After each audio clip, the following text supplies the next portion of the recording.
किताब मुकद्दस में से हिजकिय्याह की किताब के 37वें बाब की तिलावत।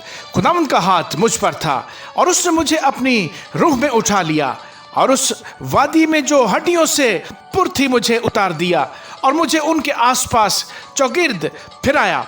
और देख, वो वादी के मैदान में बकसरत और नहायत सूखी थी। और उसने मुझे फरमाया, ऐ आदमजाद, क्या ये हड्डियां जिंदा हो सकती हैं? मैंने जवाब दिया, ऐ खुदा तू ही जानता है। फिर उसने मुझे फरमाया, तू इन हड्डियों पर नबूवत कर और इनसे कह, ऐ सूखी हड्डियों, खुदाउन का कलाम सुनो।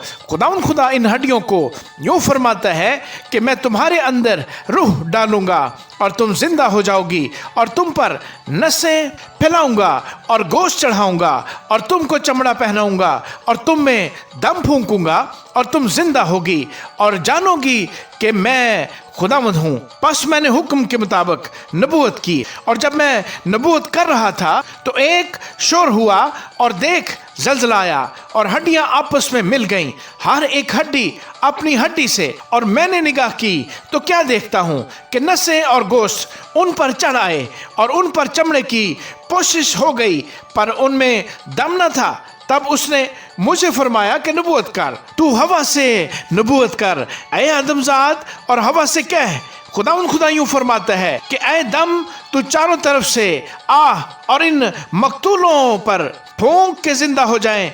बस मैंने हुक्म के मुताबिक नबूवत की और उनमें दम आया और वो जिंदा होकर अपने पांव पर खड़ी हुई, एक नहायत बड़ा लश्कर। तब उसने मुझे फरमाया, ऐ आदमजाद, ये हड्डियां तमाम बनी इसराइल हैं। देख, ये कहते हैं, हमारी हड्डियां सूख गईं और हमारी उम्मीद जाती रही, हम तो बिल्कुल फना हो गए। इससे तू नबूवत कर और इनसे कह, खुदा यूं फरमाता है कि ऐ मेरे लोगों, देखो, मैं तुम्हारी कब्रों को खोलूंगा और तुमको उनसे बाहर निकालूंगा और इसराइल के मुल्क में लाऊंगा।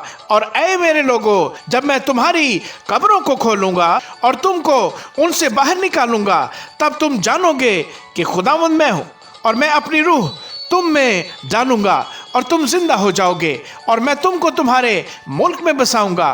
तब तुम जानोगे कि मैं खुदावंद ने फरमाया और पूरा किया। खुदावंद फरमाता है, फिर खुदावंद का कलाम मुझ पर नाज़िल हुआ कि ऐ आदमजाद, एक छड़ी ले और उस पर लिख, यहूदा और उसके रफीक बनी इसराइल के लिए। फिर दूसरी छड़ी ले और उस पर यह लिख, इफ्राइम की छड़ी यूसुफ और उसके रफीक तमाम बनी इसराइल के लिए।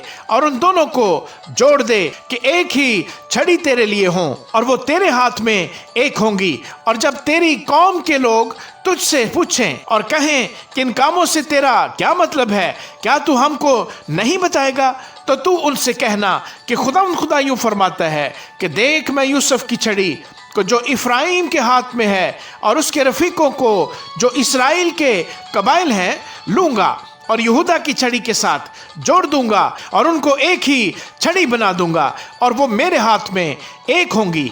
और वो छड़ियां जिन पर तू लिखता है उनकी आंखों के सामने तेरे हाथ में होंगी। और तू उनसे कहना कि खुदा यूं फरमाता है कि मैं बनी इसराइल को कौमों के दरमियान से जहां जहां वो गए हैं निकाल लाऊंगा और हर तरफ से उनको फराहम करूंगा और उनको उनके मुल्क में लाऊंगा। और मैं उनको उस मुल्क में इसराइल के पहाड़ों पर एक ही कौम बनाऊंगा और उन सब पर एक ही बादशाह होगा। और वो आगे को ना दो कौमें होंगे और ना दो मुमलकतों में तकसीम किए जाएंगे। और वो फिर अपने बुतों से और अपनी नफरत अंगेज चीज़ों से और अपनी खताकारी से अपने आप को नापाक न करेंगे, बल्कि मैं उनको उनके तमाम मस्कनों से जहां उन्होंने गुनाह किया है छुड़ाऊंगा और उनको पाक करूंगा। और वो मेरे लोग होंगे और मैं उनका खुदा होऊंगा और मेरा बंदा दाऊद उनका बादशाह होगा।